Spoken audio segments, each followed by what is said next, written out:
দেশের কত পদাবলী অংশুমালী।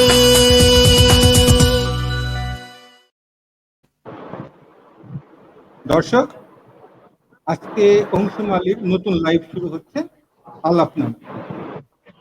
কেন এই আলাপ নাম একটু ব্যাখ্যা করে নিই শুরু করার আগে। মূলত এই যে আলাপ, মানুষের আলাপ, আলাপ চাইতা, এর মধ্যেই সব বিষয়গুলো চলে আসে। আমরা চাচ্ছি বাংলাদেশের সব অঞ্চলের মানুষের সাথে আলাপ, সৃষ্টিশীল মানুষের সাথে,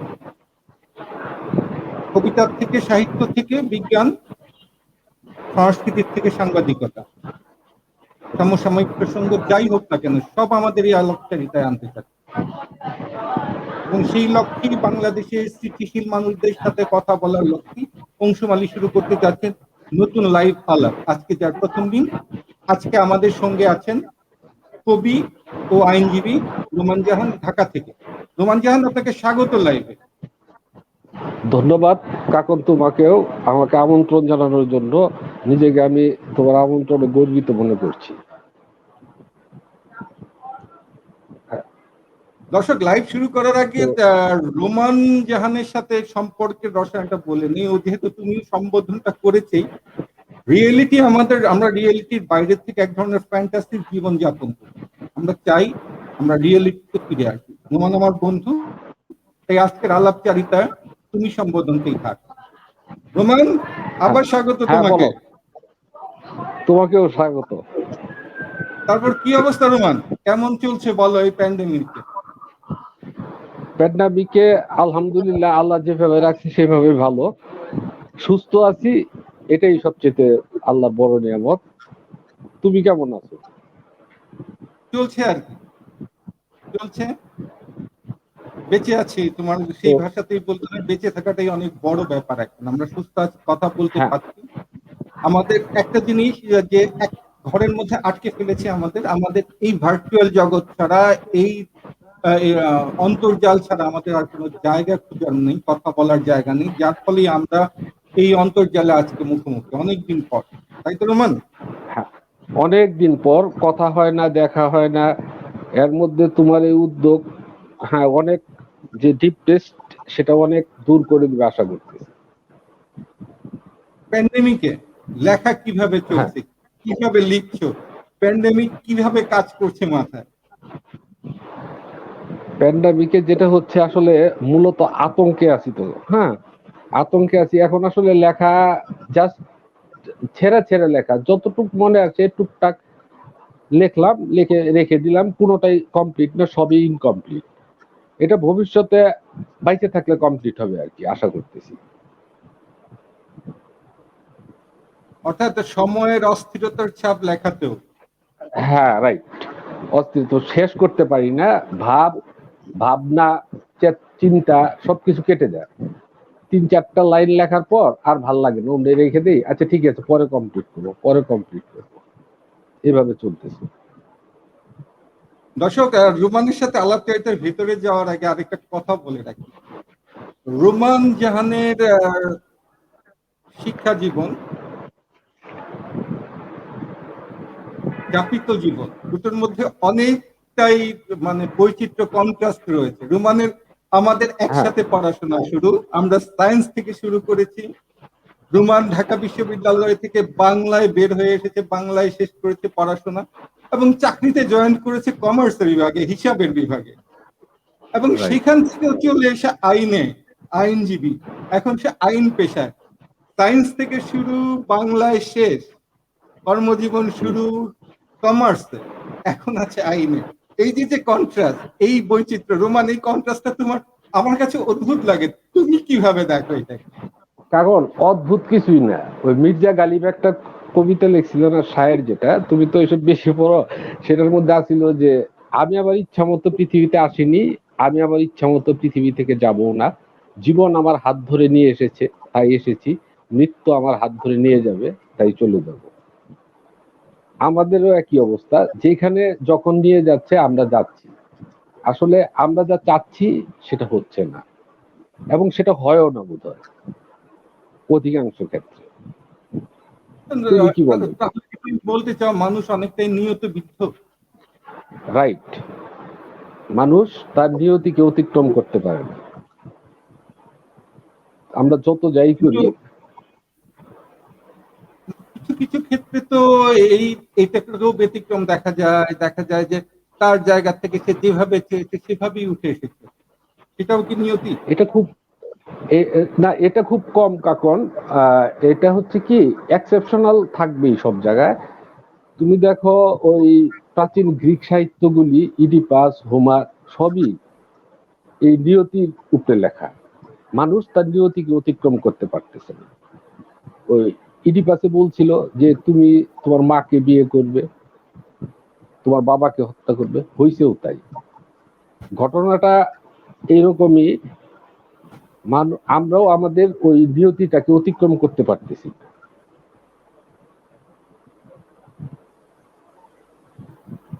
তাহলে তো এইটা এইটা আসলে মিথোলজির উপর যে চিন্তাটা, মিথোলজিও তো একটা কল্পনা রূপকথা, যেটা মিথ তো রূপকথা। তো রূপকথার সাথে যদি মানুষের জীবনটাই যে রূপকথা হয়ে গেলে তাহলে আর মানে দর্শনের জায়গাগুলো কোথায় থাকে, বিজ্ঞানের জায়গাগুলো কোথায় থাকে? এই জায়গাগুলোর সাথে এক ধরনের বৈপরীত্য বা সাংঘর্ষিক অবস্থান সৃষ্টি হয়। না কাকন, আসলে এখন আমার যেটা মনে হয়, আমরা বিজ্ঞানের পিছে দৌড়াইছি, আমরা সবকিছু পিছিয়ে দৌড়াইছি। যখন আমাদের বয়সটা আস্তে আস্তে বাড়তেছে, আমরা যখন মৃত্যুর দিকে অগ্রসর হইতেছি, তখন আমরা কিন্তু আদতে ওই রূপকথা, ফ্যান্টাসি ওই দিকেই ফিরে যাচ্ছি। আমি যখন আমার জীবনের পেছনের দিকে তাকাই, মনে হয় যে আরো অনেক কিছু দরকার ছিল, হয় নাই। আবার মাঝে মাঝে মনে হয় যা হয়েছে খারাপ না, একটা জীবন কাটাইতেছি, ভালোই তো, খারাপ না।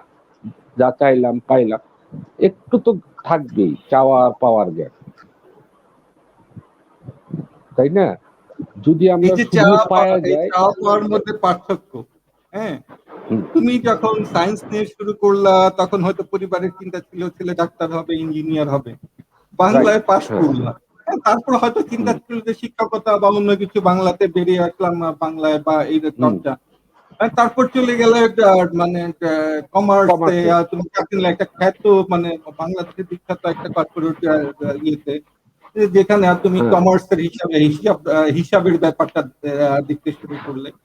হ্যাঁ, তারপর আবার সেখানে বোধহয় এমবিএ কমপ্লিট করেছো তুমি, তারপরে আবার হ্যাঁ, আইন, তারপর আবার আইনে হ্যাঁ, পড়াশোনা, আইন শেষ করে এখন কোর্টে প্র্যাকটিস করছো। এই যে যে আইনের সাথে আইন একটা কঠোর বাস্তবতার জায়গা, আর এখানে ইমোশনের কোনো জায়গা নেই আমি আইনে।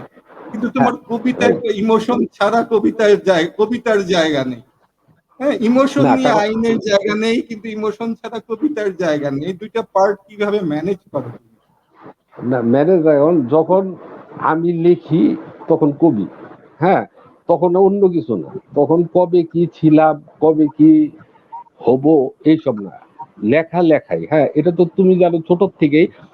এই লেখাটা একটা বদ অভ্যাস, এই লেখাটা রয়ে গেছে। হ্যাঁ, সবকিছুই চেঞ্জ হয়েছে, শুধু এই একটা জিনিসই চেঞ্জ হয় নাই, এই লেখাটা। হ্যাঁ, কারণ আমরা যেটা জীবন বলতেছি, এই জীবনটা আসলে ওই যে রবীন্দ্রনাথের ওই লাইন, হেথা নয় অন্য কোথাও, অন্য কোনোখানে। আমরা শুধু খুঁজতেছি, পাচ্ছি না।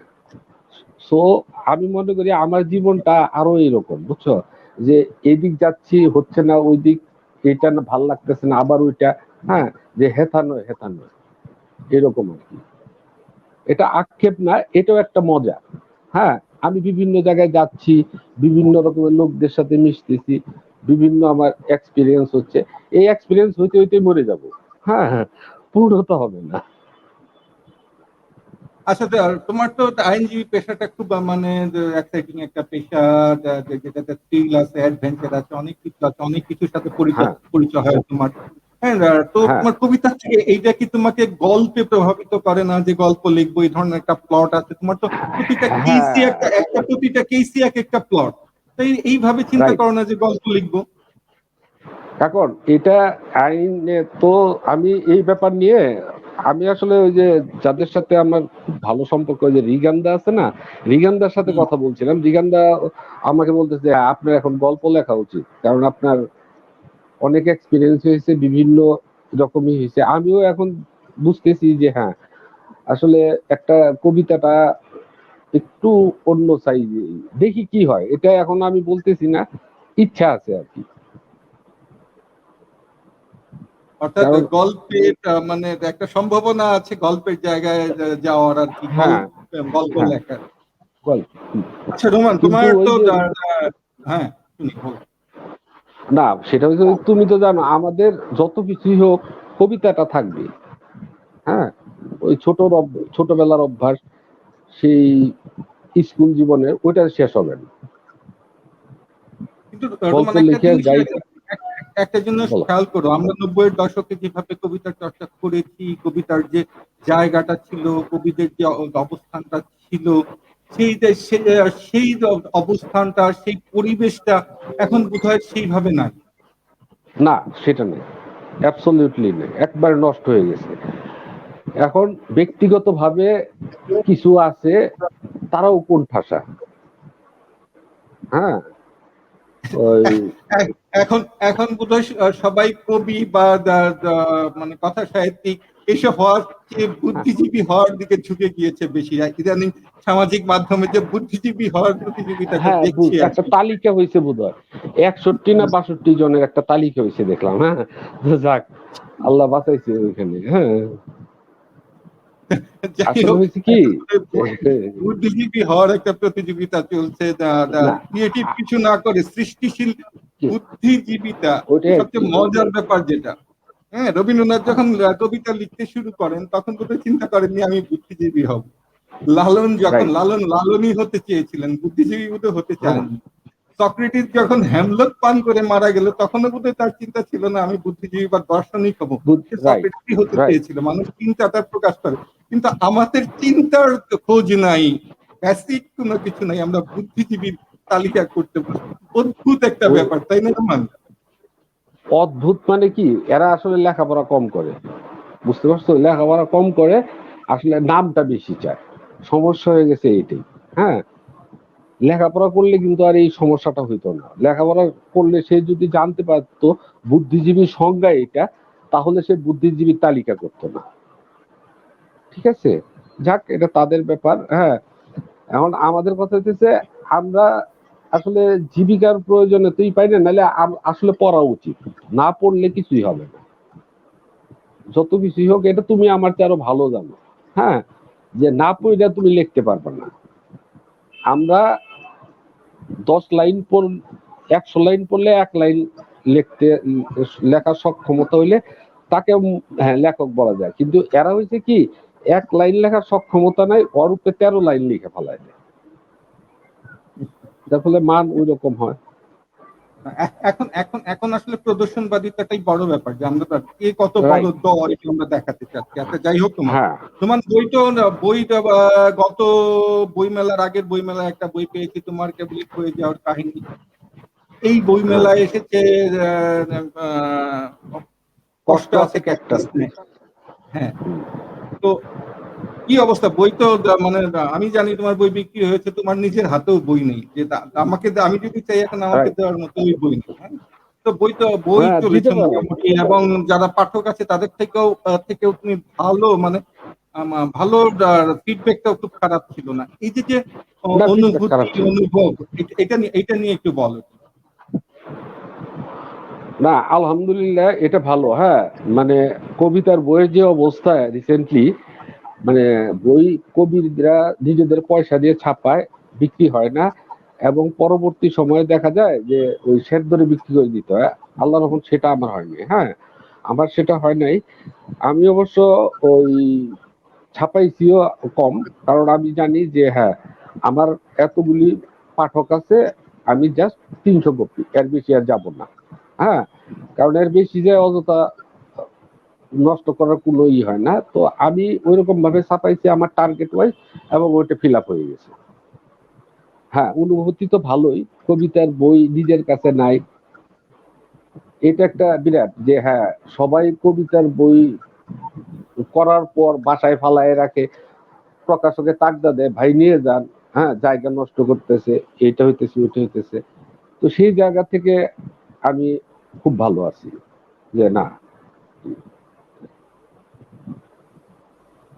তোমার কথাতেই চলে আসি। তুমি খেয়াল করো আসলে আমাদের এই দেশে কবিতার চর্চা বা সাহিত্যের চর্চাটা অনেকটা এই প্রদর্শনবাদিতা যেটা হয়ে গেছে। আমি একটা বই বের করলাম, কি হচ্ছে বা কি লিখছি, আমার লেখার ক্ষমতা আছে কিনা এই সম্পর্কে স্পষ্ট ধারণা নেই। যে তুমি বললা যে আহ, এক লাইন পড়ে 100 লাইন লেখার চেষ্টা করে, এই প্রদর্শনবাদিতার ফলে দেখা গেছে তোমার গত বইমেলার আগে এই গত বইমেলা আর কি, এই বইমেলায় তো প্যান্ডেমিকের একটা ঝামেলা ছিল। গত বইমেলায় বা আগের তার আগের বইমেলায় 1600, 1700, 1800 প্রায় 2000-এর কাছাকাছি কবিতার বই হ্যাঁ, বেরিয়েছে। অথচ কবিতা খুঁজতে গেলে আসলে পাওয়া যায় না। এই যে যে এই তাই যে যে মানে প্রদর্শনবাদিতা, এইটা চর্চার জন্য সহায়ক না ক্ষতিকর? তোমার তুমি কি বলো? প্রদর্শনবাদী তো অবশ্যই ক্ষতিকর।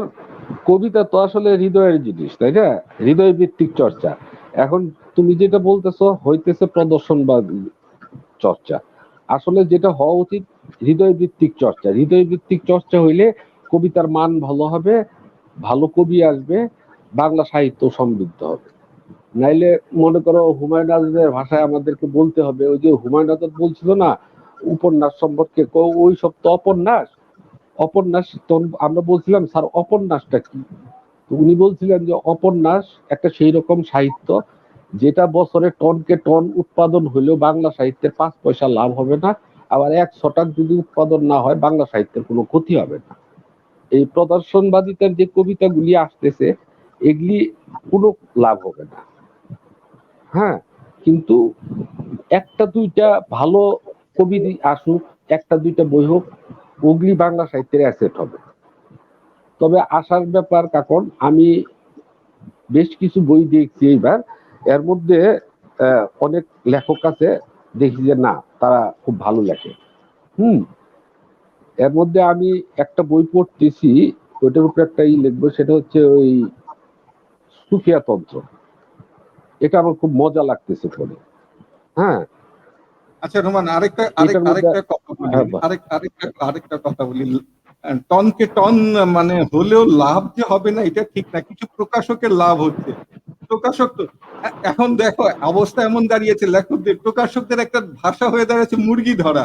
অর্থাৎ যারা হ্যাঁ, মানে এইরকম তাদের ধরে নিয়ে মুরগি মুরগি হিসাবে আখ্যায়িত করে তাদের বই বের করে দিচ্ছে, হোক আর না হোক। হ্যাঁ, এই প্রকাশকদের অন্তত তো মুরগি পাচ্ছে, তারা প্রকাশকদের তো লাভ হচ্ছে, এটাই কি বলো? না না, সেটাই কাকন, ওইটা ব্যবসা হচ্ছে, বাট সাহিত্যের লাভ হচ্ছে না। মানে টনকে টন না হলে সাহিত্যের 5 পয়সা লাভ হবে, ব্যবসা তো হবে। মানে শর্ট গিরিটাও একটা ব্যবসা, তাই না? ওইটা হচ্ছে ব্যবসা, হচ্ছে কর্পোরেট ওয়ার্ল্ড, তো তারা ব্যবসা করতেছে। বাট অরিজিনাল যেটা, যে আমাদের অবজেক্টিভ যেটা, যে সাহিত্যের লাভ হওয়া, সেটাতে 5 পয়সা হচ্ছে না। অনেকক্ষণ কথা হলো রোমান, কবিতায় আসি একটু হ্যাঁ, একটু কবিতা কবিতা শুনি আপাতত। দুটো কবিতা তোমার কাছ থেকে শুনে নিই, তারপর আবার কথায় চলে যাই। তাহলে কাকন ওই এই নতুন যেটা, এইখান থেকেই বলি। হ্যাঁ, হ্যাঁ শুনি রোমান। সেটা হচ্ছে নতুন কবিতার বই থেকে বললাম, পড়তেছি। সেটা হচ্ছে কষ্ট আছে ক্যাকটাসের অনুকবিতা 2টা। এক নাম্বার হচ্ছে সে আমাকে দেখে না, কবিতা দেখে, জল আর জ্যোৎস্নার বিবাদ মেখে, অপলক চোখে তাকায় গাঢ়, ক্ষত ক্ষতি আরো, তুমুল ঠোকরায় মননে মেধায় বুকে, বর্ষায় ভেজায় পোড়ায় বৈশাখে। কারো স্মৃতির ভিতর স্মৃতি, আনন্দের আতুর ঘরে উচ্ছ্বাসের প্রণতি। কারো স্মৃতির ভিতর আমার স্মৃতি, সময়ের প্রতারণা, প্রতিরোধহীন ক্ষতি।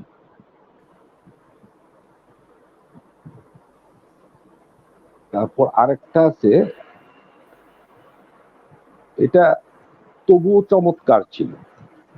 তবুও চমৎকার ছিল মধ্যবিত্ত সময়, পরিত্যক্ত তটরেখার ভয়, উদ্বেগ আর উৎকণ্ঠায় একাকার, বেঁচে থাকায় বারবার ফিনিক্স পাখি যেন উড়ে যায়, জন্মায় জীবনের জন্মান্ধ আত্মায়।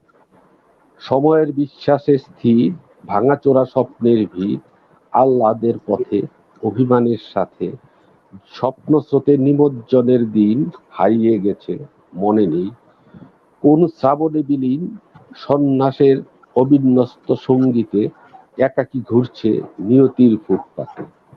তবুও চমৎকার ছিল মধ্যবিত্ত সময়, বিভ্রান্ত পর্যটকের ভয়, ভালো লাগার মেঘ ছিঁড়ে স্বপ্নের শরীরে জ্বালিয়েছিল সমুজ্জ্বল দীপাবলি, পূর্বজন্ম যেন ব্রহ্মপুত্র স্মৃতির নিবিড় গধূলি।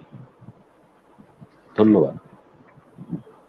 রোমান, ফিনিক্স শব্দটার হ্যাঁ। সাথে আমরাও বোধহয় ফিনিক্সের মতো, ফিনিক্স পাখির মতো, আমাদের ধ্বংস নেই। আমরা কিন্তু Right. বারবার প্রতিকূল অবস্থার সম্মুখীন হয়েছি, নানা ভাবে নানা জায়গায় অসম্ভব রকম হ্যাঁ। বাধার সম্মুখীন হয়েছি, কিন্তু তারপরেও কিন্তু টিকে আছি আমরা।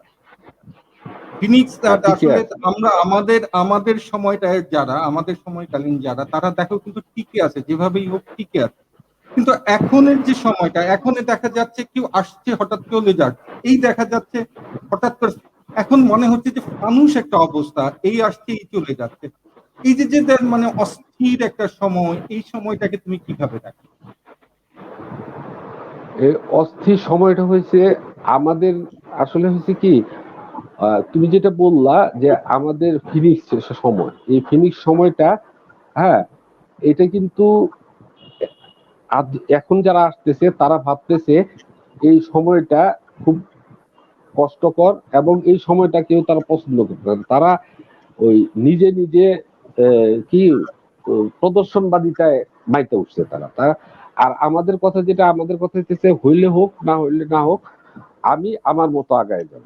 হ্যাঁ, কিন্তু এখানে সেই প্রদর্শনবাদিতার যে জিনিসটা, সেখানে নিজস্ব যে স্বকীয়তা, এটা নাই।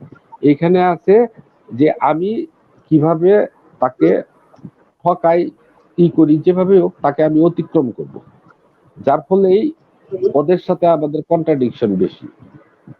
এবং আমরা এখানে ফিনিক্স এখানে পাখি তোমাকে হয়ে, একটু থামাই, তোমাকে আমরা একটা থামাই, তুমি একটা চমৎকার পয়েন্ট তুলেছো এখানে, অতিক্রম করা। এখনের মধ্যে আসলে প্রতিযোগিতা, প্রচন্ড অতিক্রম করার প্রতিযোগিতা। আমাদের কিন্তু অতিক্রম অতিক্রম করার করার প্রতিযোগিতা প্রতিযোগিতা। ছিল না, আমরা রাইট। কাউকে অতিক্রম করতে চাই না। আমাদের প্রতিযোগিতা ছিল আমরা লেখার প্রতিযোগিতা, আমরা কে রাইট। কতটুকু লিখতে পারি, আমাদের কে কতটুকু পড়তে হ্যাঁ। পারি। কিন্তু এখন অতিক্রম রাইট। করার প্রতিযোগিতা, কে কাকে নিয়ে রাইট। যেতে পারবে, সেটা যে রাস্তাতেই হ্যাঁ, হোক, জেনে হোক না জেনে যে হোক, রাস্তাতে, ঘাড়ে পা না, দিয়ে হোক, অন্যকে ছোট করে হোক। হ্যাঁ, এই যে একটা অবস্থা, এটা একটা ভয়াবহ সময়, এটা একটা, এই প্রতিযোগিতার রাইট। এক ধরনের, আমি বলি স্পেনের ষাঁড়ের লড়াইয়ের মতো, বা এই সাহিত্য সংস্কৃতির জগৎটাকে একটা অ্যারেনা বানিয়ে ফেলা হয়েছে। এটা যেমন বুদ্ধিজীবী তালিকায় বলো, হ্যাঁ। এই যে এ নিয়ে যা চলছে দেখো, জাস্ট ষাঁড়ের লড়াই, আর কিছু না, রাইট। তাই তো? সারের লড়াইতে আরো আরেকটা কারণ সবচেয়ে ভালো উদাহরণ তুমি দিতে পারো, সেটা হচ্ছে রিসেন্টলি যে ইউরো কাপ হচ্ছে না, তারপরে তোমার মনে করো কোপা আমেরিকান কাপ, ওইখানে দেখবা খেলোয়াড়রা পড়ে যায়, এরকম অভিনয় করে রেফারি বাধ্য হয় পেনাল্টি দিতে। কিন্তু লজিক্যালি এটা, হ্যাঁ, তারা পেনাল্টি আদায় করলো, দল জিতাইলো, বাট ইনলিগ্যাল একটা প্রসিডিউর, এটা আমি মনে করি আর কি, বুঝছো? অভিনয়টা এখন তো, ঠিক এই জিনিসটা হচ্ছে।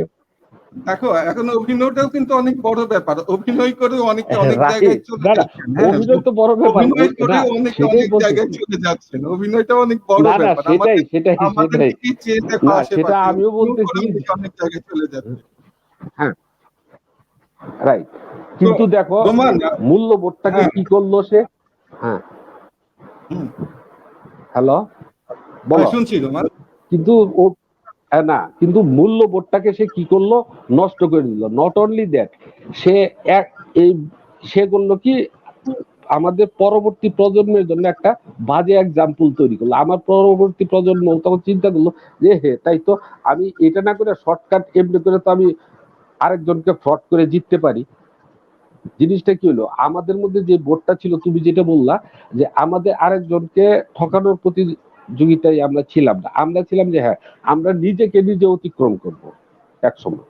কিন্তু জিনিসটা হয়ে গেল কি, এখানে আইসা যে আরেকজনের মাথায় বাড়ি দিয়ে আগায় যাও, আরেকজনকে ঠকায় আগায় যাও। এই জন্যই আস্তে আস্তে ওই সামাজিক অবক্ষয়, মূল্যবোধের অবক্ষয় এইসব হচ্ছে। এবং আমরা দিন দিন ওই বিচ্ছিন্ন হয়ে যাচ্ছে সমাজ থেকে, জীবন থেকে, পরিবার থেকে, সব থেকে। ওই এই মাঝে মাঝে এই যে এই ফেসবুকে যে কিছু ভাব। তোমার এই কথাটা ধরেই বলি, বিচ্ছিন্নতার কথাটা আমরা আসলে বিচ্ছিন্ন হয়ে পড়ছি। আমরা আমরা হ্যাঁ, যারা সাহিত্য চর্চা করি বা সৃষ্টিশীল কোনো কিছুর সাথে জড়িত আছি, যে মানুষগুলো, হ্যাঁ, যারা চেষ্টা করি, চিন্তা করি বা এই চেষ্টা করি, আজকে এরা এক ধরনের কোণঠাসা হয়ে গেছে, সমাজের প্রতিষ্ঠা পাচ্ছে, অর্থ বেশি শক্তি, যার ফলেই বোধহয় আমরা এরকম সামাজিক অবক্ষয়ের চিত্রগুলো দেখি, জায়গাগুলো আমাদের চোখে উঠে আসছে। তুমি রাজনীতিতে দেখো, আজকে রাজনীতিবিদদের পার্সেন্টেজ দেখো, রাজনীতির বাইরের মানুষের পার্সেন্টেজ দেখো, এই যে যে হ্যাঁ, তুমি এই সৃষ্টিশীলতার ক্ষেত্রেও দেখো পার্সেন্টেজ দেখো, তার বাইরের মানুষের পার্সেন্টেজ দেখো, প্রদর্শন বা হ্যাঁ।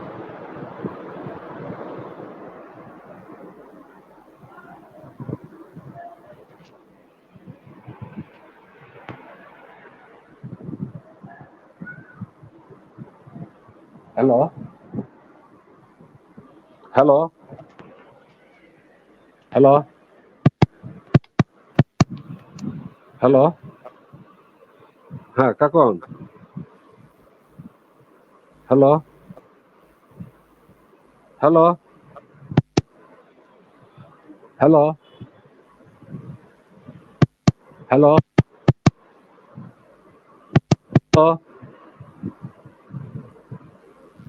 হ্যালো,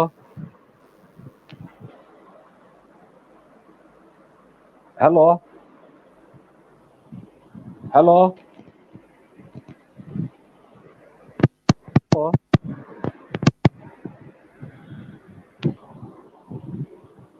এই রাজ্য, রাজ্য,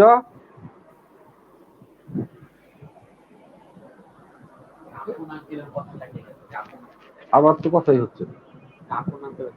ফোন দাও কাকুর।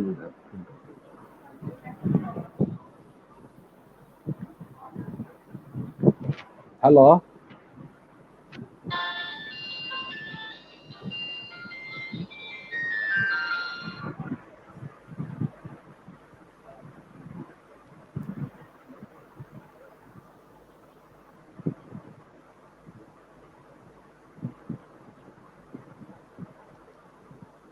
হ্যালো,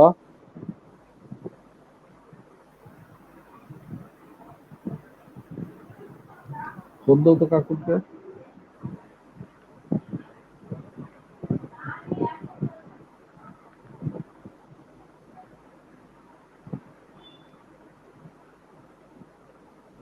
হ্যালো,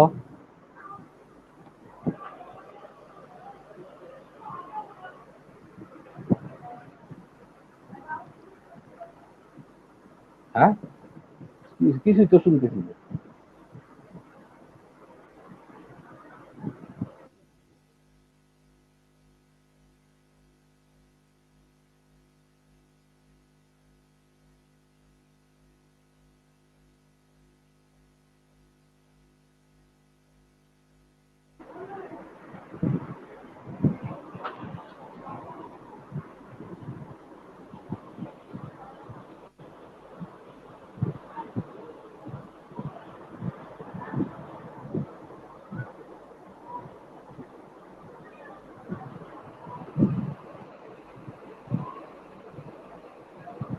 হ্যালো,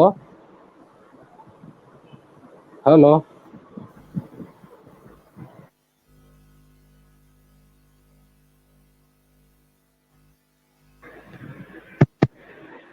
হ্যালো কাকন।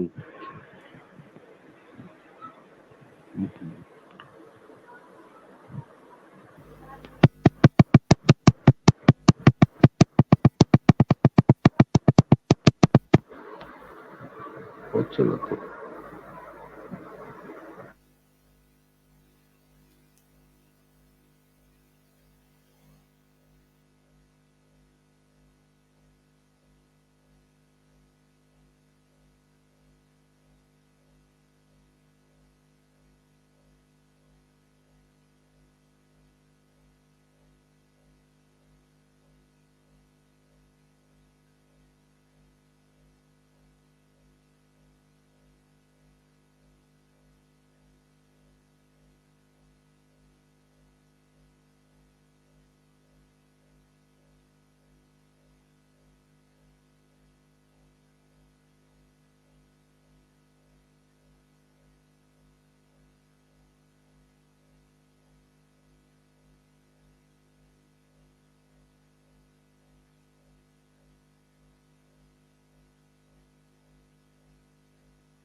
হ্যালো,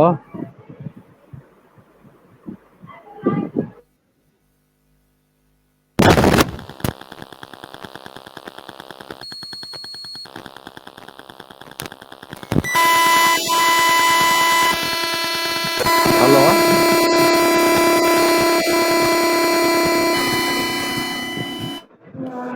হ্যালো, কাকন বলো। হ্যালো, হ্যালো, শোনা যাচ্ছে না আবার।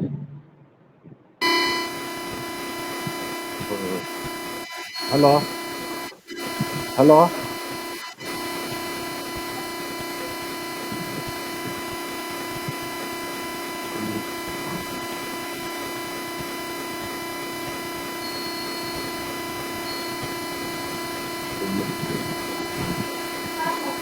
হ্যালো, শোনা যাবে শব্দ। হ্যালো,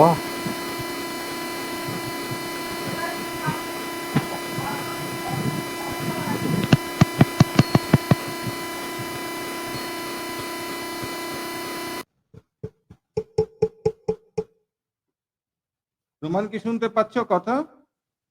এখন শুনতে পাচ্ছি। রোমান শুনতে পাচ্ছ? হ্যালো, হ্যাঁ, হ্যাঁ পাচ্ছি। হ্যালো, বলো। হ্যালো, দর্শক, হ্যালো, হঠাৎই একটি সমস্যা দেখা দিয়েছে আমাদের। বলো।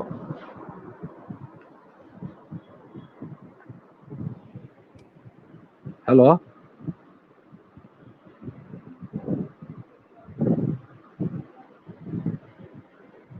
হ্যালো,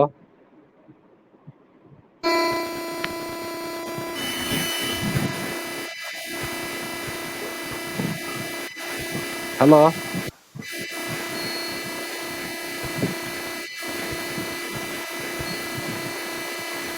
হচ্ছে না।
হ্যালো। হ্যাঁ, রোমান শুনতে পাচ্ছ? হ্যালো। হ্যাঁ, এখন শুনতেছি আমি। ওই তো ওটার সাউন্ড সিস্টেম বা জায়গা যা কোনো কিছু একটা কিছুতে তার সমস্যা হয়েছিল আর কি। হ্যাঁ, অসুবিধা নাই। হুম। উম, এই তো তোমার কোন জায়গায় যে আমরা কেটে গেলাম কোন জায়গায়? ওই ইয়েতে আমাদের ওই আমাদের ফিনিক্সময় জীবনযাপন, যেটা হুম। এখনকার ইয়েরা পছন্দ অতিক্রম করে ফেলছে। তারা এই ফিনিক্সময় জীবনটা পছন্দ করতেছে। তারা শর্টকাটে আমাদেরকে অ্যাভয়েড করতেছে। আচ্ছা, যাই হোক, আমরা পিডির কবিতার দিকে অনেকক্ষণ সময় গেল। তোমার কবিতা শোনার জন্য অনেকেই বসে আছে। হ্যাঁ, হুম। কিন্তু তো আমি যেটা এখন হুম আমি আমি যেটা এখন পড়তেছি সেটা হচ্ছে নতুন ওই কষ্ট আছে কেকটাস নিয়ে আমাদের স্মৃতিগুলো। সময়ের পদশব্দ শুনি, জিজ্ঞাসার ফিসফিসানি, মাটি কুনো সকাল সন্ধ্যায়, নিপুণ পোড়ায়, মনে রেখো রুমাল, যেন পোড়ার কাঙাল। রৌদ্র জলের দৈবিক ভুবন, মেঘেতে ছড়িয়েছে কমিউনিস্ট জীবন। নগর পোশাক ভুলে ক্লাউডের মতো চলে বসেকের ক্লান্ত প্রান্ত। তারপর মায়াবী দৃশ্যের অন্তরালে আমাদের স্মৃতিগুলো টান তালাশের মতো ঝোলে।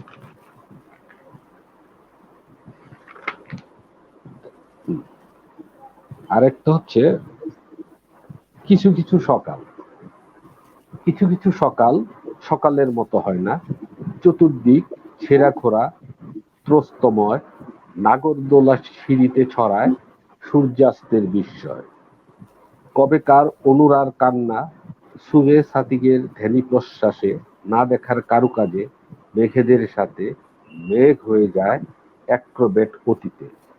কিছু কিছু সকাল বন্ধা সূর্যোদয়ে, ভবনের হীন শোভাযাত্রায় ঈগলের মতো চক্কর খায় শকুন্তলা প্রতীক্ষায়। গেরুয়া আচ্ছাদিত দৃশ্যান্তরে স্মৃতি ভরা থুরথুরে বৈধব্যের বিষণ্ণ আলো, বুড়িয়ে যাওয়া রোদে এলোমেলো ঢেলে দেয় নিদ্রামগ্ন হাত মুদ্রার খুলি। অনুরাগগুলি বোধহীন বৃক্ষদের ছুঁয়ে যায় ভালো লাগার অনতিক্রম্য যন্ত্রণায়। লুফোলুফি খেলে প্রত্নতত্ত্ব আত্মায়। প্রত্যাবর্তনের অর্ধনমিত পতাকায় নিঃসঙ্গ পড়ে থাকে ভুলে যাওয়া চরাচর। ডান দিক সময়ের ভেতর নির্বিঘ্ন করে ভালোবাসার প্রহর। কিছু কিছু সকাল স্রেফ সকালই নয়, হেফজলপদ্র, মুখহীন মুখোশময়, গাঢ় বিভ্রান্তি, দুর্বোধ্য, নিশ্চুপ দাহ, স্মৃতিদগ্ধ। এখন যেটা পড়ব সেটা হচ্ছে পিতাময় শৈশব। নিজেকে নিজেই বোঝাই বারবার, স্মৃতিভূপ ব্রহ্মপুত্রের ভার, শিথিল চোরের মতো সুকৌশলে অবিরত, কবিতার চেতনা ছেড়ে চলে গেছে বিরক্তির স্ট্রেচারে। প্রহরে প্রহরে বড় বেশি বিচ্ছিন্ন করে বিচ্ছিন্নতার ভেতরে। এও এক ধরনের ব্যর্থতা, বলা যায় নির্বোধ নির্লজ্জতা। চারপাশে দ্বিধার কানাঘোষা, স্যাভলনের শিরশিরে গান, অশিরিরি ফিসফাস, রুক্ষ সময়ে ভাসমান মনস্তাপের মম্ময় আভাস, কখনো ডোবে কখনো ভাসে, মৃত্যু নয় প্রায় মৃত্যুর কাছে।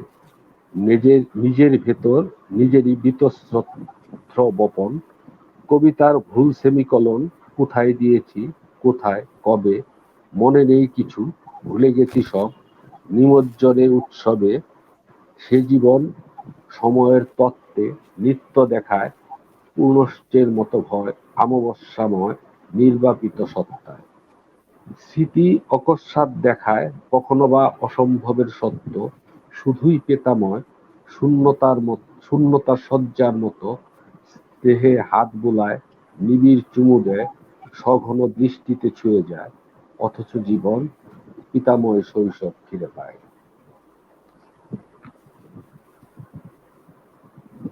তারপর হচ্ছে এটা এটা এটা একটা এটা প্রেমের কি এটা কবিতা। কি তোমার নতুন বইয়ের কবিতা ছিল? কষ্ট হ্যাঁ, আছে নতুন বইয়ের ক্যাকটাস নেই। কবিতা। কষ্ট আছে ক্যাকটাস নেই, যে পিতাময় শৈশব, মানে আচ্ছা যে আচ্ছা শৈশবটা আমরা আর কখনোই পাবো না। হ্যাঁ, আচ্ছা, তোমার তোমার কষ্ট আছে ক্যাকটাস নেই, এই নামকরণের পেছনে কি কাজ করে? নামকরণের পেছনে কাজ হ্যাঁ, হচ্ছে মূলত এটা এটা আমার এটা সব। এটা বলতে গেলে রোমান আমি একটু বলে নেই, রোমান আমি একটু বলে নেই। হ্যাঁ, কষ্ট আর হ্যাঁ, ক্যাকটাস, হ্যাঁ, হ্যাঁ, কষ্ট আছে কিন্তু ক্যাকটাস নেই। ক্যাকটাস যদি না খোঁচায়, রক্তক্ষরণ যদি না হয়, তাহলে কষ্টটা থাকে কি রোমান? এটাই এটাই কাকন, যে রক্তক্ষরণ আছে কিন্তু মানুষ সেটা দেখতে পারে না। হ্যাঁ, ওই যে ফিনিক্সের মতো পোড়া জীবন, হ্যাঁ, ভিতরে ভিতরে পড়বা, বাট বাইরে থেকে সবাই মনে করে না ইজ ভেরি গুড, সে ভালো আছে। আমাদের কষ্ট আছে কিন্তু ওই রকম আমরা দেখাই না যে হ্যাঁ আমরা খুব কষ্টে আছি, এই আর কি। মূলত এই থিমের উপরে এই নামটা, এবং কবিতাগুলোও তাই। হ্যাঁ, তোমার কষ্ট আছে ক্যাকটাস দিয়ে এই কবিতাটা, এটা শেষে পড়ি, কি বলো? হ্যাঁ, হুম, কি বলো? হ্যাঁ হ্যাঁ হ্যাঁ, হ্যাঁ, ওটা থাক, এখন বলো। হ্যাঁ, শুনি তোমার আরেকটা কবিতা যে, শুনি, তারপরে কথা বলি। আচ্ছা, আরো আরো কবিতা শুনি, কারণ অনেক কম শোনা হয়েছে। সময়ের আচ্ছা, বিভ্রাটে নষ্ট হয়েছে সময়, হ্যাঁ, যান্ত্রিক বিভ্রাট আর নেটের বিভ্রাট, এই সময় নষ্ট হয়েছে। আমি কবিতা শুনিনি তোমার। প্রথম অনুষ্ঠান তো এরকম একটু হবে, আস্তে আস্তে ঠিক হয়ে যাবে। হ্যাঁ, তাহলে প্রেমের কবিতা শুনো একটা, ভ্যালেন্টাইন্স দর্শন। আমাদের ঘর যুদ্ধ বা শান্তি আলোচনা নির্ভর, অধিকাংশই ফলপ্রসূহী। স্লোগান, দমন, সমঝোতা, জয় পরাজয় কত কথা, ক্ষণিকেই উন্মেষ, নিমিষেই বিলীন। দীর্ঘ দিবস, দীর্ঘদিন, ভালোবাসার দর্শন, প্রত্যাশার দৈবে একদিন হবে, সবই হবে, সময় দ্রুত ছুটছে, আনন্দের আশ্চর্য স্বভাবে। আরেকটা হচ্ছে, এটাও প্রেমের কবিতা, সে ছাড়া। নিজেকে চূর্ণ করে দেখি, চিরদিনই আমি তার মুখোপেক্ষী, তার মুখাপেক্ষী। স্বপ্নহীন মাছের মতো মাছরাঙা স্মৃতিতে জেগে থাকি। সময়ের তীব্র তীরে দেখি, সে ছাড়া আমি বয়সের বিভ্রান্ত অসৎ, পরিত্যক্ত শিকড়ে ঝুলতে থাকা ক্রুশ কাঠের মতো একাকী। তারপর যেটা, সেটা হচ্ছে মনে পড়ে সে নেই। ঘরকন্নার বারান্দায় ক্রমাগত তৃষ্ণায় রৌদ্রময় চড়ুই শালিক গন্তব্যহীন তাকিয়ে আছে নিথর স্তব্ধতার কাছে, অবহেলায়, নিরুপায়। পুনরুক্তিময় অপেক্ষায় অনুতাপের মনোহারী দায়, দরজার ওপাশে পড়ে রয়, আর এপাশে একাকী বিষণ্ণতা, কিছু উদাস, কিছু শূন্যতা, সিঁড়িহীন স্বপ্নময়। সোনালি সুতো ছিঁড়ে মেঘের শরীর জুড়ে, দ্বিধার শরীরে দুলে, ইচ্ছের নৌকা সংশয়ের মাছ তুলে। আক্ষেপ আর মনস্তাপ জুড়ে স্মৃতির জ্যোৎস্না হিমে ভেজে, মনে পড়ে সেদিন।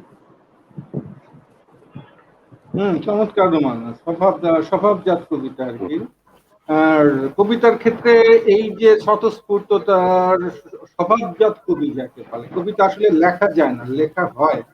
হ্যাঁ, লেখা হয়, কলমে হয় চলে না, আসে, নিজে চেষ্টা করে লেখা যায় না। এটা আমি বরাবরই বলি, এবং হয় তুমিও বলো, সম্ভবত আমার সাথে রাজি হবে, যে কবিতা আসলে লেখা অবশ্যই, যায় না। কাটাকুটি করে এটা যা হয়ে হয়, যায়। আসলে তা করতে হয় না। হ্যাঁ, হুম, যেমন আমরা নির্মলেন্দু গুণ, এককে আমি দুই করি না, দুইকে করি এক। হ্যাঁ, না, হাত বাড়িয়ে কিংবা ছুই না, তোমার মনে গুণ করো বাড়িয়ে ছুই, দুইকে আমি এক তুই করি না, এককে করি এক দুই। করি না, এক এই করি যে না। এই যে স্বতঃস্ফূর্ততা, এই যে লেখা, হ্যাঁ, এইটাই আসলে কবিতা, এটাই কবিতা। ওই যে আর কাকন মানে আরেকটা আছে না, মহাদেব সাহার, স্মৃতি ছাড়া হুম, কোনো নোটবুক নাই, কিছু লিখে রাখি কিছু ভুলে যাই, এরকম। চমৎকার। এটা এটা এইটা হ্যাঁ, এইটা হলো আমাদের আমাদের সময়ের লেখা। তুমি এখন অনেক হ্যাঁ কবিতা দেখি আমার যেগুলো আমি আসলে আমি ব্যর্থ আসলে রোমান বুঝতে, যে এখনের যে কবিতা, অনেকের লেখা কবিতা বুঝতে আমি ব্যর্থ। হয়তো আমারই সীমাবদ্ধতা, আমারই পড়াশোনা কম বা আমারই জানাশোনা কম দেখে বুঝি না। অনেকের এখন অনেকেই ধরে সেলিব্রিটি কবি আছেন ইদানিংকার আর কি, হয়তো সামাজিক মাধ্যমের কারণে সেলিব্রিটি হয়েছেন, তারা লেখার কারণে যতটুক না, সামাজিক মাধ্যমের ছবি টবি দিয়ে সেলিব্রিটি হয়েছেন। কিন্তু তাদের লেখা আমি অনেক ক্ষেত্রে বুঝি না। তুমি কি বুঝতে পারো যে তারা কি লিখতে চায়? আমার আসলে কাকন হয়েছে কি, আমি ওই রকম ভাবে সবার লেখা পড়তে পারি না। হ্যাঁ তুমি তো জানো আমার লাইফস্টাইলটা, আমার সারাদিন বাইরে বাইরেই কাটে। আমি যতটুক সময় রাত্রে পাই সেটা নিজে একটু লেখি আর একটু পড়ি। হ্যাঁ, আর ওই যে ফেসবুকে কি করি, ফেসবুকিংটা মোটামুটি ভালো সময় নষ্ট করি, এই জন্য আসলে ওই রকম ভাবে পড়া হয় না। তবে হ্যাঁ, আছে কিছু কিছু কবি আছে ভালো, খুব ভালো লেখে, আবার অধিকাংশই নাই আর কি। ব্যাপারটা হয়েছে কি, ওই তুমি অধিকাংশ খারাপ, যেটা গণতন্ত্রের মতো অধিকাংশ খারাপ মানে এর মধ্যে ভালোগুলিও খারাপ হয়ে গেছে, বুঝছো? কারণ তুমি, আর সবচেয়ে আমি যেটা মনে করি এইটার পেছনে যে সমস্যাটা সেটা হচ্ছে এই বিভিন্ন গ্রুপ হয়ে পুরস্কার দেওয়াটা, যে এই শ্রেষ্ঠ কবি। এখন এই শ্রেষ্ঠ কবি ঠিক আছে, তাকে শ্রেষ্ঠ কবি যিনি করলেন উনার কোয়ালিফিকেশন মানে কোন সেন্সে করলেন এটা আমি বুঝি না।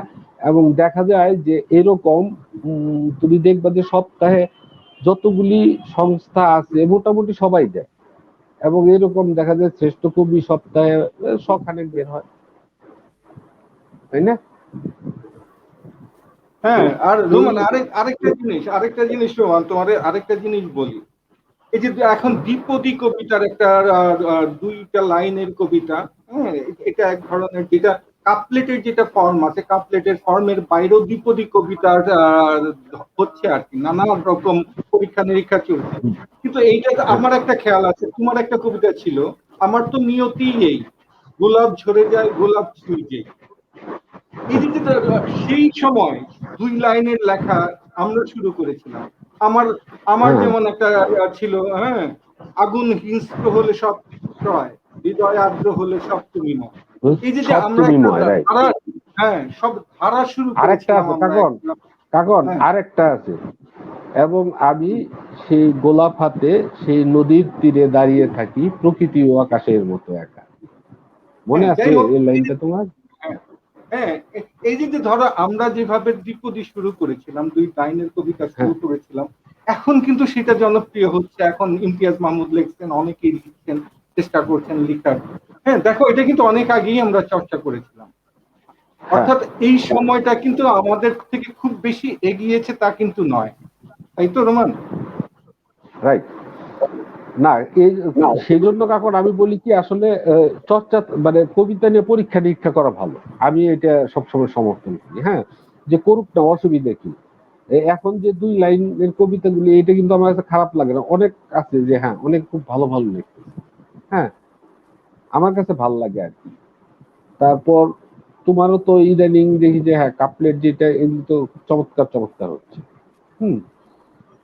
তো ঠিক আছে, কবিতা নিয়ে পরীক্ষা হোক, দুই লাইন হোক এক লাইন হোক, তাই না?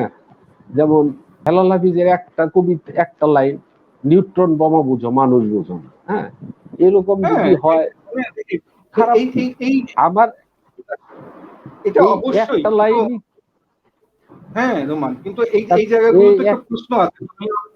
তুমি অপারেশন হ্যাঁ টেবিলে অপারেশন শেষ করার পর তোমার সব রোগী মারা যাচ্ছে, তোমার মানে সাকসেস রেট খুবই কম। সেই যদি রাইট। অবস্থা দাঁড়ায় তাহলে তো মুশকিল। তুমি গার্বেজ না প্রসাব, এইখানে, গার্বেজ, আমরা গার্বেজ দেখতে পাচ্ছি সাহিত্যের নামে, প্রচুর গার্বেজ। হ্যাঁ, হ্যাঁ তো এই যে সাহিত্যের এই যে জায়গাগুলোতে তুমি কবিতার নামে তুমি সেলিব্রিটি হিসেবে তুমি চাপিয়ে দিতে চাচ্ছ গার্বেজ মানুষের উপরে, মানুষের মানে বোধকে আহত করছো, চিন্তাকে আহত করছো, পড়ার ইচ্ছাটাকে নষ্ট করে দিচ্ছ, গার্বেজ চাপে দিয়ে বাধ্য করছো তুমি এক ধরনের। এটাও তো এক ধরনের ক্রাইম বলা যায়। না ক্রাইম তুমি, আমি করতেছি এই জায়গায় একটু, কারণ কারণ হচ্ছে আমরা তো ওদেরকে আসলে একটা পরিবেশ দিতে পারতেছি না। আমরা কি দিতে পারতেছি তাদেরকে? হ্যাঁ, মনে করো আমাদের কথা, আমাদেরকে অনুপ্রেরণা দিছে কে কে? দেখো, ওই সময় রাজ্জাক কাকা ছিলেন, হ্যাঁ, এবং আমাদেরকে উনি একটা জায়গা দিচ্ছেন যে হ্যাঁ লেখো, তুমি তুমি লেখো, তাই না? আমরা লিখলে উনি সমালোচনা করছেন, কিন্তু এখন আমরা কি করতেছি? এই যে ছেলেগুলি যে লিখতেছে, এদেরকে তো কেউ কিছু করতে পারে, এরা নিজেরাই সব করতেছে, এদের কোনো গাইডলাইন নাই, দিক নির্দেশনা নাই। হ্যাঁ, এর মধ্যে লিখতেছে। হ্যাঁ, 1 লাখ লেখা খারাপ হতো, 2টা লেখা যদি আমার ওই রকম আসে, তাহলে মনে করবো যে না, ঠিক আছে। যেমন নিউট্রন বোমা বুঝো মানুষ বুঝো না, এরকম 2টা লেখা আসুক না। আমি আশা করি, আমি আশাবাদী যে হ্যাঁ 2টা লেখা আসবে। 1 লাখ 2 লাখ খারাপ হোক, 2টা আসলেই তো না। আমার 2টা আসলেই তো ওই যে হুমায়ুন আজাদের ওই কথা তখন ব্যর্থ হয়ে যাবে যে টনকে টন এর মধ্যেও কিছু ভালো থাকে আর কি। তো আমি এটা তোমার আশা এখন করি। এখন আরেকটা জায়গা যাই, তোমার এই যে যে এখন হ্যাঁ, যে তোমার সামাজিক মাধ্যম বলো, যেটা আমাদের ইন্টারনেট বা অন্তর্জাল বা যে সুযোগটা আমাদের করে দিয়েছে, এখন তুমি হ্যাঁ, সামাজিক মাধ্যমে বিভিন্ন কবিতার গ্রুপ আছে, বিভিন্ন জন লিখছে, নানা রকম কবিতা দেখছি, নানা কিছু দেখছি। হ্যাঁ, এইটাকে তুমি কিভাবে দেখো? এই চর্চাটাকে তুমি কিভাবে দেখো? এটা কি পজিটিভ বা নেগেটিভ, বা এটা কিভাবে নাও তুমি? না ইতিবাচক না কারণ আমি নেতিবাচক? এটা, না আমি এটা পজিটিভই দেখি। কারণ হচ্ছে আর যাই করুক, হ্যাঁ, যারা সাহিত্য চর্চা করে, হ্যাঁ, তাদের মধ্যে ন্যূনতম মানবিকতা এবং ভালো মানুষ থাকবে। ন্যূনতম ভালো মানুষই মানবিকতা না থাকলে সে লিখতে পারবে না। তো খারাপ অন্যান্য আমাদের যে আর্থসামাজিক অবস্থা, সেই জায়গায় সাহিত্য চর্চাটাকে আমি বেস্ট মনে করি যে না ঠিক আছে। হুম, কিন্তু পদ্ধতিটা একটু মডিফিকেশন করতে হবে যে হ্যাঁ এই যে গ্রুপ করে শ্রেষ্ঠ কবি নির্বাচন করা, তারপরে এইসব, হ্যাঁ, একটু মডিফিকেশন করলে আমার মনে হয় যে এটা ভালো হবে, তাই না? সেই ক্ষেত্রে তোমার একদিক দিয়ে অবশ্যই চর্চাটা থাকা ভালো, অন্তত এই দিকের চর্চা থাকলে মানুষ অন্য হ্যাঁ, দিকটায় যেতে পারবে না। তোমার কথা অনুযায়ী এই চর্চাটা থাকা ভালো, হ্যাঁ, মানুষের উৎসাহিত হওয়া ভালো। হ্যাঁ, আর সেই জায়গা থেকে এই দিকটা ইতিবাচক। কিন্তু আরেকটা জিনিস আছে যে আমাদের যারা আছেন, আমাদের যারা সামনে যারা লিখেন, ভালো যারা লিখেন, তাদের কিন্তু এক ধরনের মানে কি বলে, এলিট, দায়বদ্ধ, হ্যাঁ, তারা তারা তাদের একটু ব্রাহ্মণ্যবাদী দায়বদ্ধতা থাকা তারা উচিত। যে ব্রাহ্মণ, তারা এদের সবসময় দূর দূর তাড়িয়ে দেওয়ার, দূর কি লিখে আমি, এই যে যে ব্রাহ্মণ্যবাদী একটা অবস্থান তাদের, এটাও কিন্তু সাহিত্যের ক্ষতি করছে। তুমি কি এটা মনে করো?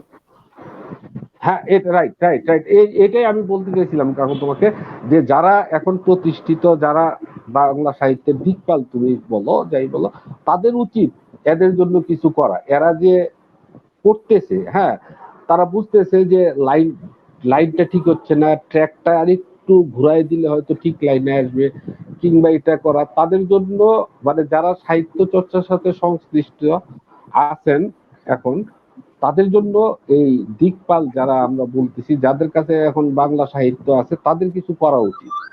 এদের ইনস্টিটিউট হোক, যে হোক, যে কোনো কিছু একটা কিছু করা উচিত যে না, বাংলা সাহিত্যে তাদের একটু ভূমিকা রাখা উচিত, তাই না? এই ক্ষেত্রে এই ক্ষেত্রে তো আমাদের একটা মানে গ্যাপ আছে। এই আমাদের যারা সাহিত্যের এখন যে সাহিত্যের কৃতজ্ঞজনরা আছেন, সাহিত্য হুম, বোদ্ধারা যা আছেন, তারা অনেকটাই এই দিক থেকে ব্যর্থ বলা যায়। তো এই যে গ্যাপটা, এইটা মানে পূরণ করার জন্য কি করা উচিত আসলে? যে যারা মানে নতুন যারা আসছে তাদের উৎসাহিত করার জন্য বা ই করার জন্য, আসলে কিভাবে এই সমন্বয়টা করা যায়? হ্যাঁ, এটা করতে হবে। কারণ কারণ তাদেরকে ফার্স্ট যেটা সেটা উৎসাহিত করতে হবে। কারণ হচ্ছে তুমি মনে করো তাদেরকে ডিমোরালাইজ করে দিলে, তারা এখান থেকে সরে গেল, তারা সরে কোথায় যাবে? তারা আরেকখানে যাবে, তাই না? তুমি তো তাদেরকে একবারে করতে পারতেছো না, অ্যাভয়েড করতে পারতেছো না। তখন সমাজে অস্থিরতা, সমাজে যে এই বিভিন্ন আমাদের অপরাধ প্রবণতা এইসব যে বাড়তেছে, হ্যাঁ, এটার কারণ আরো বাড়বে। কারণ তারা সাহিত্য চর্চা করতে এই জিনিসটাকে একটা প্রপার এবং আহ, একটা একটা সুষ্ঠু ওয়েতে নিয়ে আইসা তাদেরকে একটা দিক নির্দেশনা দেওয়া। হুম।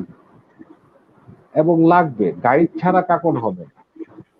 তুমি দেখো, যারা আমাদের দেশেই যারা করছেন অতীতে, তারা কিন্তু ওই গাইড পাইছে। যেমন হুমায়ুন আহমেদের কথাই বলো, হুমায়ুন আহমেদ ছফা তাকে প্রথম বইটাই করে দিছে, কি বলে, উনি করছেন, সার্টিফাই করছেন। এবং হ্যাঁ, নন্দিত নরকে আনডাউটলি একটা ভালো লেখা, কিন্তু আহমেদ ছফা সেই সময় যদি ওইটুকু না করতো তাহলে ওনার অনেক কষ্ট হইত। আমি চাচ্ছিলাম ওই রকম যে হ্যাঁ, যে আমাদের যারা এখন ওই যে আহমেদ ছফার মতো স্যারের মতো জায়গায় বসে আছে, ওনারাও ওই রকম নতুন যারা আছে তাদের জন্য কিছু করুন, এটাই।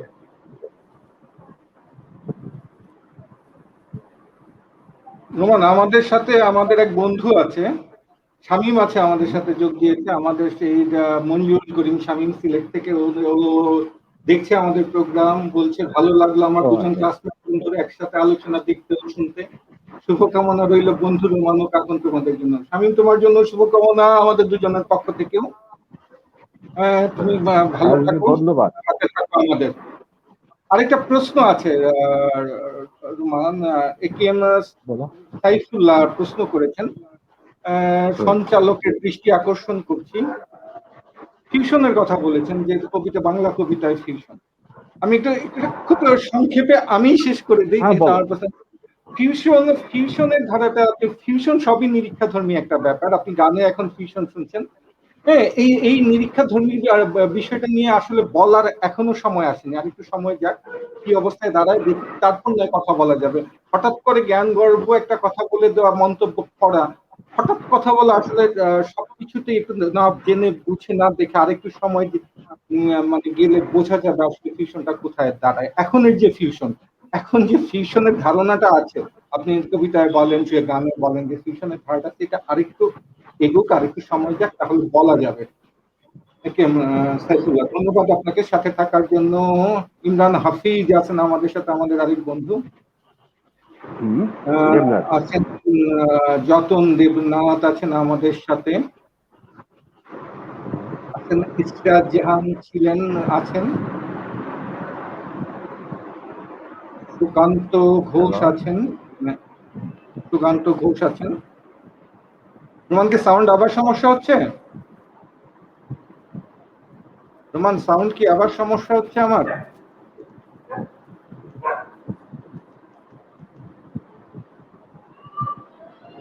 হ্যালো,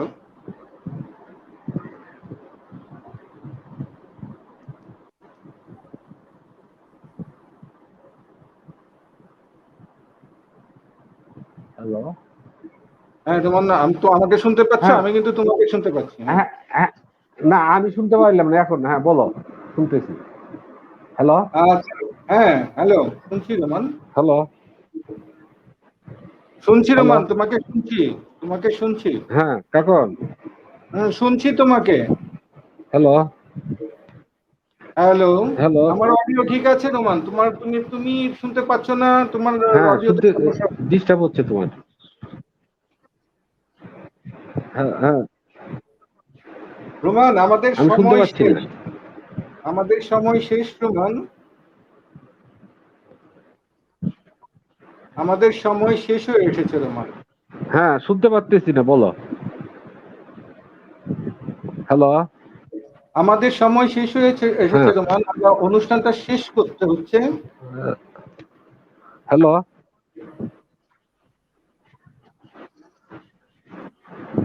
তোমার কথা শুনতে পাচ্ছি না কাকন। আমি তোমাকে শুনতে পাচ্ছি রোমান, আমার সাউন্ডও ঠিক আছে। স্টুডিও থেকে দেখতে পাচ্ছি সাউন্ড ঠিক আছে। তখন সাউন্ডটাকে ঠিক গেছিল, এখন সাউন্ড ঠিক আছে। তোমার হয়তো সমস্যা হচ্ছে কোনো। হ্যালো।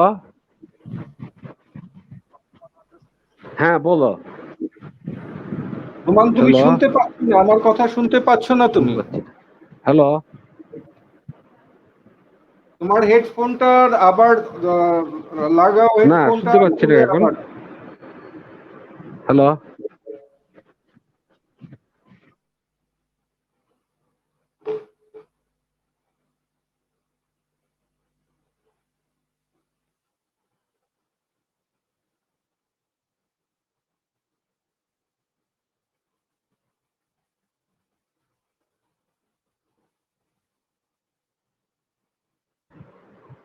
হ্যালো, হ্যালো, হচ্ছে না। হ্যাঁ রোমান, শুনতে পাচ্ছ?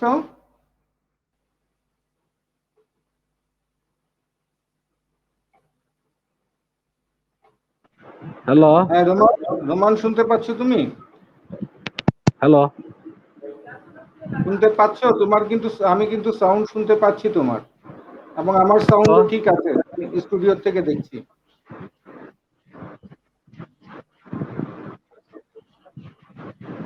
তোমার তোমার সাউন্ডটা ইকো হচ্ছে, খুব ইকো হচ্ছে। হ্যালো, রোমান, তোমার হেডফোনটা খুলে আবার লাগাও। হচ্ছে না তো।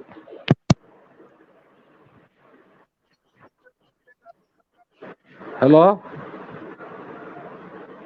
এটা আবার লাগাবা নাকি?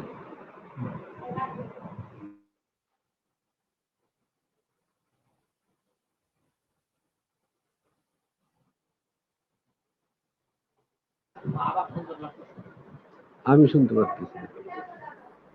হ্যালো। চ্যাটে কি দিছে? রোমান, তুমি আমাকে শুনতে পাচ্ছ না, তোমার হেডফোন ডিস্টার্ব করতেছে। হ্যালো, হ্যাঁ আমি শুনতে পাচ্ছি রোমান। হেডফোনটা দেখো না।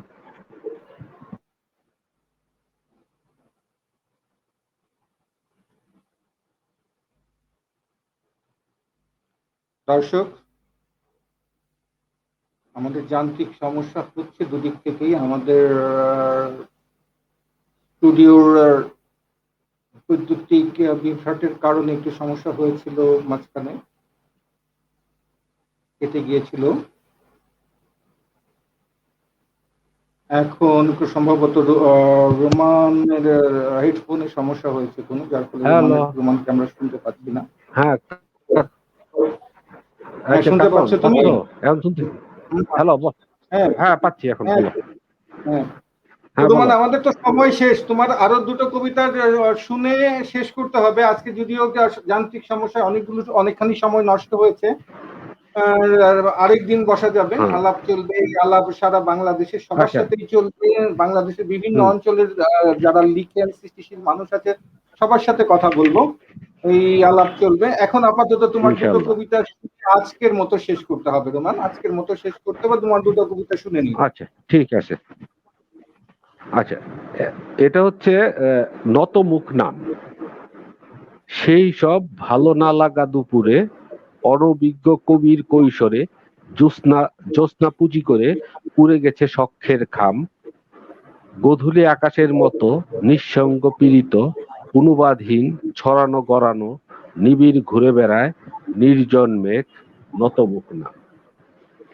আর এটাই আমার বইয়ের, এই বইয়ের নামে এই কবিতাটা। কষ্ট আছে ক্যাকটাস নেই। কিছু কিছু পালানোর দুপুরে স্বর্ণচাপার নীরবতা খেলা করে, যেন বা বিভ্রান্ত এক ভবঘুরে বিশ্বাসের মধ্যেখানে প্রাচীন শীষ দিয়ে যায় ফিনিক্সের কানে কানে। ব্যক্তিগত বিশ্বাস তখন বুড়ো কবুতরের মতন ক্যাকটাসের সাথে খেলা করে মনস্তাপের ঘরে। কথোপকথনহীন তীক্ষ্ণ ছিপছিপে তরুণী দিন মিথুন উপহার পাঠায় সূর্যমুখীর মায়াবী গালিচায়। মফস্বলী গল্পের মতো শ্রাবণ সন্ধ্যায় খচিত কষ্টের তন্তুজাল চারদিকে বর্মাবৃত স্মরণ, নিজের সাথে নিজেই ঘুরে অভিমানের শরীরে। নদীর অসহিষ্ণু যৌবন নিষ্ঠুর গেথে দিয়ে যায় কাঠবিড়ালির অজ্ঞাত ভাষায়। অনেক দিন দেখা নেই রুমালের মোহময় স্মৃতি, বিস্ময়ের সহানুভূতি কষ্টের আকাশময় চক্কর খায় স্বেচ্ছাচারী যাত্রায়, আর পৃথিবীতে ছড়িয়ে দেয় পরিত্যক্ত মোহময়তায়। গন্তব্যের কাছে উন্মুখ ভাসে শহুরে গ্রামের বিগত জীবন, কষ্ট আছে ক্যাকটাস নিয়ে। ধন্যবাদ। চমৎকার কবিতা রোমান, এটা তোমার তো বলার অপেক্ষা ধন্যবাদ। রাখে না। আহ, যাই হোক রোমান, আমাদের তো সময় শেষ।